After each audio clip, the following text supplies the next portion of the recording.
buenas noches, mi nombre es Joan Flores y el día de hoy les voy a hablar un poco acerca de lo que es el sitio del suceso una vez que se comete un delito del correcto abordaje del sitio del suceso y también de la correcta colección de indicios y cuál es la importancia de esto.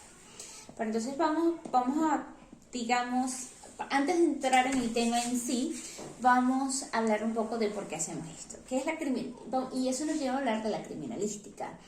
La criminalística es una disciplina auxiliar del derecho penal que se encarga de demostrar cómo ocurrieron los hechos, cómo ocurrió un hecho delictivo. Y la intención de todo esto es determinar la responsabilidad penal de una persona, lograr la identificación de una persona. Para esto vamos a dividirnos en dos ramas. Tenemos la criminalística de campo y tenemos la criminalística de laboratorio. La criminalística de campo se va a encargar de realizar todo el proceso en el sitio en sí. La investigación, la colección de indicios y en la parte de la criminalística de laboratorio. Entonces, esta parte se va a encargar de realizar el análisis, ya es utilizando las otras ciencias auxiliares o apoyándose en otras ciencias auxiliares, biología, química, para el análisis de los indicios que sean hallados en los sitios del suceso. Entonces, ahora sí entremos en detalle. ¿Qué es el sitio del suceso? Es simplemente el espacio físico donde se cometió un hecho delictivo. Es importante porque allí se encuentra o podemos hallar estos indicios materiales o estas pruebas físicas que nos van a permitir, una vez que sean colectadas, determinar exactamente qué fue lo que sucedió. Vamos a tratar de clasificar estos sitios del suceso. Existen distintos tipos de clasificación o varias denominaciones. Una de estas es de acuerdo a su modalidad. Generalmente, o desde mi punto de vista, se adecua más o podemos hablar de esta modalidad cuando hablamos de casos de secuestro. Este se divide de acuerdo a su modalidad entonces a un sitio del suceso de liberación, que no es el sitio primario donde realmente ocurrieron los hechos, pero puede ser, digamos, el sitio en el caso de secuestro, como mencionaba anteriormente, donde se libera a la víctima o donde se encuentra algún otro indicio. Podemos hablar de acuerdo a esta modalidad también puede ser de traslado, que se refiere, como su mismo nombre lo dice, el sitio donde se traslada quizás algún tipo de evidencia. Y el sitio del suceso modificado, como su mismo nombre lo dice también, es porque ha sufrido alguna alteración la escena como tal. La clasificación más importante que pudiéramos tener o que pudiéramos manejar es la clasificación del sitio del suceso de acuerdo a su espacio geográfico. Este puede ser abierto, puede ser cerrado o puede ser mixto. El sitio del suceso abierto es el que no tiene ningún tipo de delimitaciones físicas y que puede ser alterado por factores ambientales, es decir, es un sitio totalmente abierto. Tenemos el sitio del suceso cerrado, por el contrario, que sí está delimitado físicamente y que no está sujeto a los factores ambientales. Y el mixto, que es parcialmente abierto, parcialmente cerrado, puede ser, digamos, una casa que tenga un jardín o una casa que tenga algún balcón. Y luego tenemos, de acuerdo a las evidencias encontradas, también los sitios del suceso se pueden clasificar en primario y secundario. El sitio primario o el sitio del suceso primario es aquel donde ocurrieron los hechos en sí, en la escena principal, y el secundario es un segundo sitio, como lo dice su nombre, secundario, donde, digamos, se iniciaron los hechos o que por alguna razón que hay que determinar, existen muchos indicios materiales relacionados con el hecho punible. Lo que nos atañe el día de hoy en realidad es hablar de los pasos para el abordaje del sitio del suceso. Existe el primer paso que tenemos que hablar y es uno de los más importantes, es el de protección o acordonamiento del sitio del suceso. Lo debe realizar el primer oficial que llegue al sitio. está encargado, porque debe hacer esto para evitar que se contamine. Es decir, tiene que sacar quizás a las personas que puedan llegar de curiosos o para tomar fotos o para grabar. Si es, digamos, un delito que ocurrió en una casa, hablemos de un homicidio, llegan familiares al sitio, estos pueden contaminar o pueden alterar la escena del sitio del suceso, pueden alterar las evidencias, entonces es necesario proteger o acordonar el sitio del suceso lo más pronto posible, para evitar que se alteren, que se manipule, que se contamine la evidencia. Una vez que se hace eso, entonces comienza lo que se llama la inspección ocular. Una vez protegido el sitio, entonces es necesario observarlo, simplemente observarlo para tratar de captar la mayor cantidad de información indiciaria y saber, digamos, si algo, tratar de determinar si algo de lo que están viendo se puede asociar o no al hecho delictivo. Luego viene algo que es sumamente importante, que es la fijación fotográfica. Este paso debe cumplir con un protocolo específico y tiene que ser sumamente minucioso. A través de él se van a poder hacer identificación, se debe registrar, dar, digamos, al momento de tomar de la fotografía, se debe fijar toda la información, registro del sitio de suceso, las evidencias. Es muy importante, además de que va a funcionar lo que haga la fijación fotográfica, se va a presentar en tribunales como evidencia. Ahora, esta fijación fotográfica te va a permitir tener una visión detallada del sitio del suceso. Mencioné anteriormente que debe seguir una metodología, y es así. Él debe ir de lo general a lo particular. Debe fijarse muy bien. Esta fotografía forense va a permitir lograr una descripción exacta del sitio y de lo que allí se encuentra. Y va a ir de lo general a lo particular. Es decir, la descripción de lo que está ocurriendo alrededor y la ubicación de un objeto en particular en ese sitio. Pueden ser objetos, pueden ser incluso la posición de un cadáver, de una arma. Luego va de lo particular a lo detallado. Ya no solamente se va a fijar en la descripción del objeto y la ubicación de un objeto, sino que se va a enfocar y especificar en un objeto en sí. Digamos, la presencia de evidencia que están pudiendo ver, o quizás si se trata de un caso de agresión, las lesiones corporales que pueda tener una persona. Y con esta, digamos, en esta área en específica que va de lo particular a lo detallado, ya se va a utilizar un testigo métrico y se usan aparatos de macro y microfotografías. Luego se va de lo detallado, del detalle al mínimo detalle. Es importante señalar que toda la información fotográfica debe ser correctamente etiquetada, debe tener la fecha, debe tener el lugar, la persona que realizó la fotografía, el tipo de cámara que se está utilizando, la distancia que hay entre la cámara y el objeto que se está fotografiando, y también cualquier objeto que fotografíen y el sitio del suceso, si estamos hablando del sitio en sí, debe ser fotografiado desde los 4 ángulos y cada una de esas tomas debe estar registrada. Luego de que terminamos la fijación fotográfica, o no sé si decirlo antes o después porque realmente es algo que ocurre en simultáneo, está lo que se llama búsqueda y rastreo. El investigador, que debe ser un profesional, debe estar preparado para poder rastrear todo elemento que le transmita información, así no considere que sea relevante. Es importante que el personal que se encargue de hacer esto esté en realidad capacitado para tratar de identificar en ese momento si algo es relevante o no, o tener la capacidad suficiente, digamos, para evaluar un objeto en vista de que no sabe si tiene o no relevancia. Tratar de hacer esta distinción. Una vez que inicia la búsqueda, que hay varios tipos de búsqueda o métodos de búsqueda que vamos a mencionar, o vamos a mencionarlo en realidad los más comunes y los más importantes. Estos métodos de búsqueda son en espiral. Todos sabemos lo que es una espiral. Este método de búsqueda puede ser desde el centro hacia afuera o desde afuera hacia adentro. Entonces, como su mismo nombre lo dice, es empezar a realizar una búsqueda en círculo. de adentro hacia afuera o de afuera hacia adentro.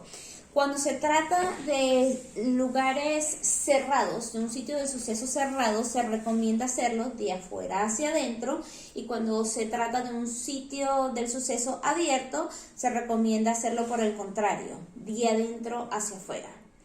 El otro método de búsqueda que existe es en franjas. Este es en realidad realmente recomendado cuando se trata de extensiones grandes de terreno o de superficies muy grandes que hay que cubrir.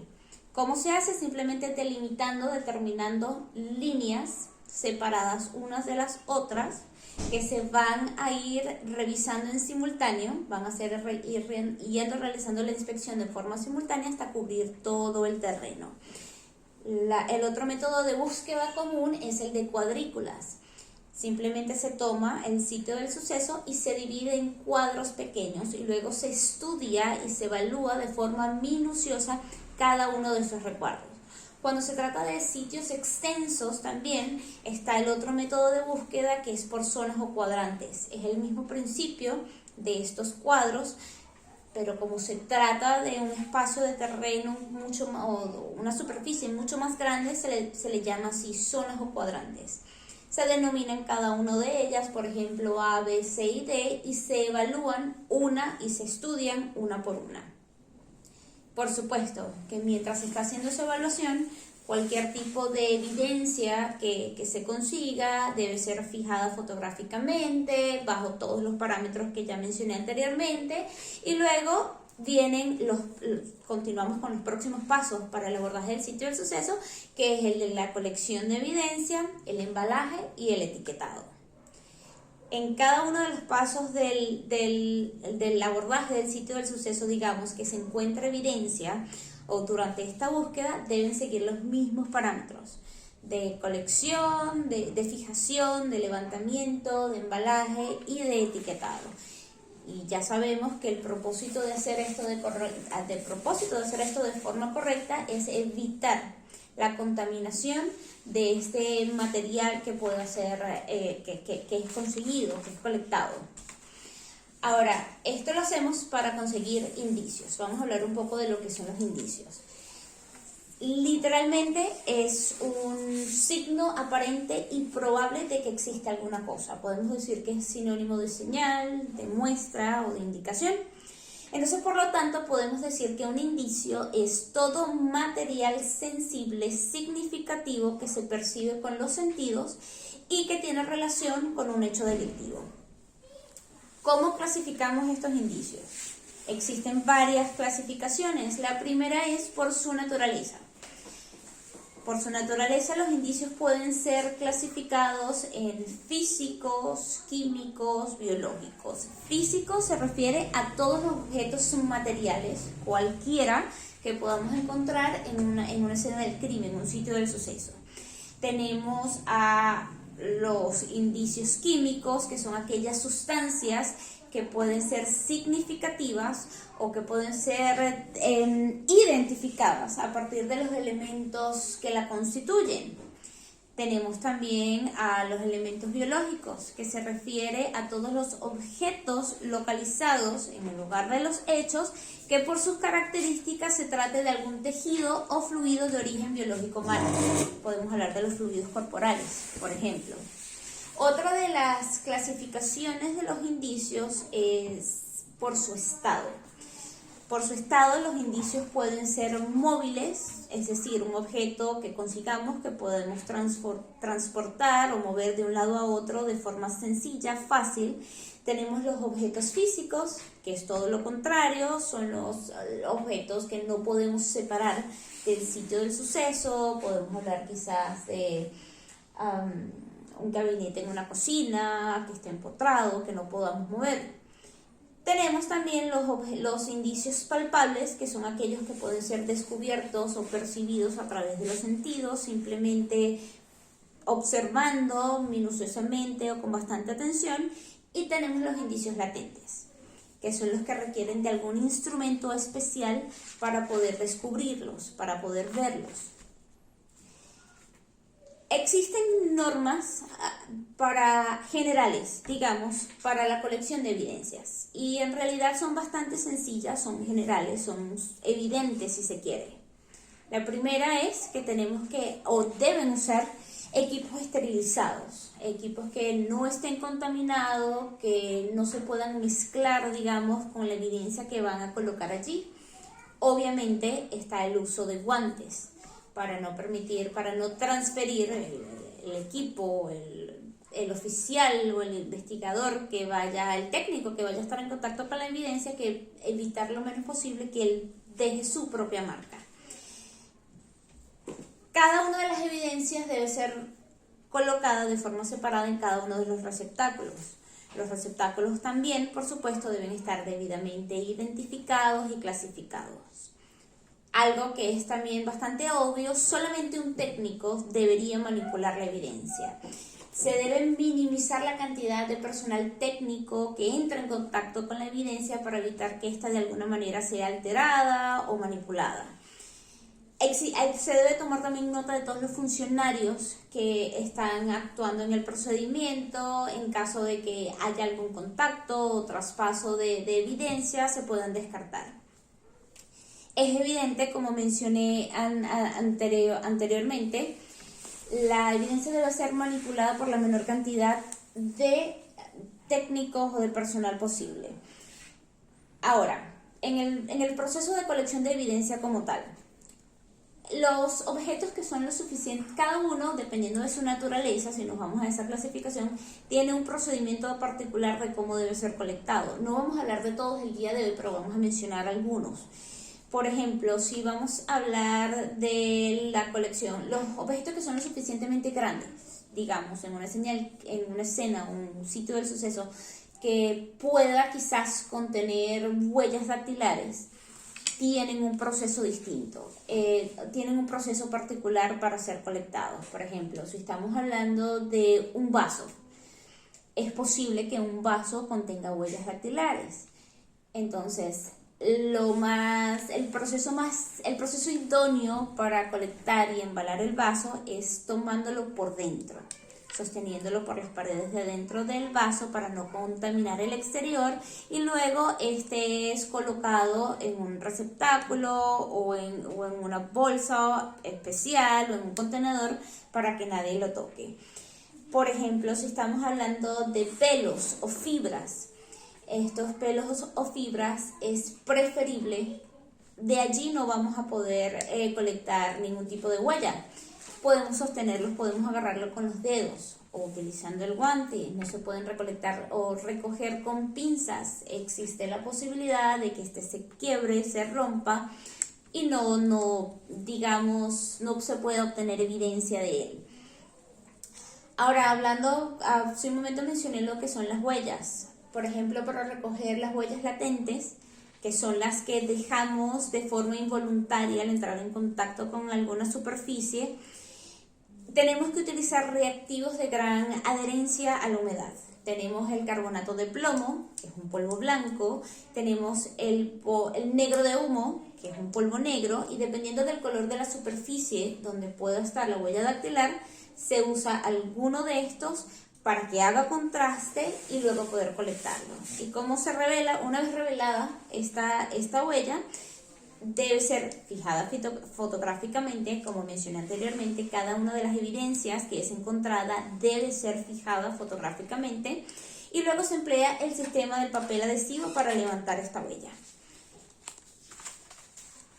Si estamos hablando de las manchas de sangre o de sangre, si está en estado líquido, debemos recogerla con una jeringa que no tenga aguja, o podemos utilizar un gotero. Luego este va a ser embalado en un tubo de ensayo, intentando que la sangre se deslice a través de las paredes del tubo de ensayo. Y luego, por supuesto, que este es sellado y embalado, etiquetado. Otra manera de recoger la sangre cuando está líquida es utilizando una tela o algodón con una pinza. Esta se coloca sobre la mancha de sangre, esta se empapa con la muestra y luego al recogerlo, se coloca en una cápsula de Petri, se sella, esta se seca. Y luego, como mencioné, en el área, digamos, la criminalística de laboratorio, en cada una de sus disciplinas distintas, se va a encargar de hacer los análisis correspondientes. Cuando se trata de manchas secas, estas son raspadas con hojas de hojilla o con un escarpelo o con un bisturí, se colocan sobre un trozo de filtro limpio y estas se pliegan y se guardan para evitar que se caiga o se pierda la evidencia. Lo ideal sería, en el caso, digamos, de algún objeto que pueda ser movible, trasladar el objeto. Cada una de estas manchas de sangre se va a secar de forma individual y una vez que se seque se puede separar y, digamos, analizar y embalar de forma separada para su análisis.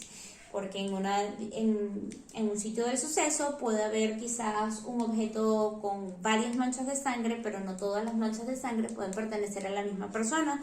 Es importante fijar fotográficamente cada una de ellas para saber exactamente dónde fue colectada o de dónde fue recogida cada una de ellas. Digamos, estamos hablando en una escena de crimen, de un caso de violación o de asesinato, hay manchas de semen. Las manchas de semen, el sitio más común donde las puedes encontrar es en prendas de vestir, en la ropa, quizás en un colchón. En el caso de que se encuentren sobre una pieza de ropa, se embala la pieza de ropa como tal. Si las consiguen en un colchón se corta la zona donde se encuentra la mancha. Ahora, en el caso del semen como tal, una vez que este está en una superficie, si cayó sobre una superficie absorbente y se está secando, va a tener un tono grisáceo. Y la prenda donde se encuentra va a estar un poco apergaminada, arrugada. Cuando se encuentra, si el semen o la mancha del semen se encuentra sobre una superficie lisa, digamos, no absorbente, se va a hacer simplemente una película que se va a secar y va a tener como escamas brillosas. Y estas, entonces, de ser posible, al secarse, de la misma manera como se colecta la sangre seca, se coloca sobre un filtro blanco, se cierra y se embala y es analizado. Ahora, algo que es muy importante y como para cerrar este tema es y que hay que destacar, ya el análisis de una escena del crimen o de un sitio del suceso es un desafío, presenta bastantes dificultades. El poder protegerlo, que no sea contaminado, que no sea alterado. Y ahí que es muy importante que el personal que inspeccione o que investigue esté altamente capacitado. Para evitar el factor humano, para evitar el error el error humano, que sí es posible, que sí es factible, pero que hay que minimizarlo. Ahora, ¿por qué hacemos esto? Para poder, como mencionamos anteriormente, conseguir o colectar la evidencia que se necesita para poder determinar la responsabilidad penal de una persona sobre un hecho delictivo. Cabe destacar, en el caso de Venezuela, la experticia no es considerada o no tiene valor probatorio, queda a la sana crítica del juez. Sin embargo, es importante que toda esta evidencia se le presente al juez para que él mismo determine la importancia o la relevancia y ayudarlo, a sentenciar o a determinar la responsabilidad penal de una persona sobre un hecho. Si, como ya habíamos mencionado anteriormente o en videos anteriores, es muy importante que en el caso de Venezuela, sobre todo por la situación crítica que vivimos o que se presenta en este momento, el darle el valor probatorio a la experticia, ayudaría o disminuiría los niveles de corrupción dentro de los tribunales, y si queremos tratar de lograr modificar nuestro sistema de justicia, creo que este sería un paso gigante y sería de gran utilidad. Creo que esto va a ser todo por el día de hoy. Muchísimas gracias.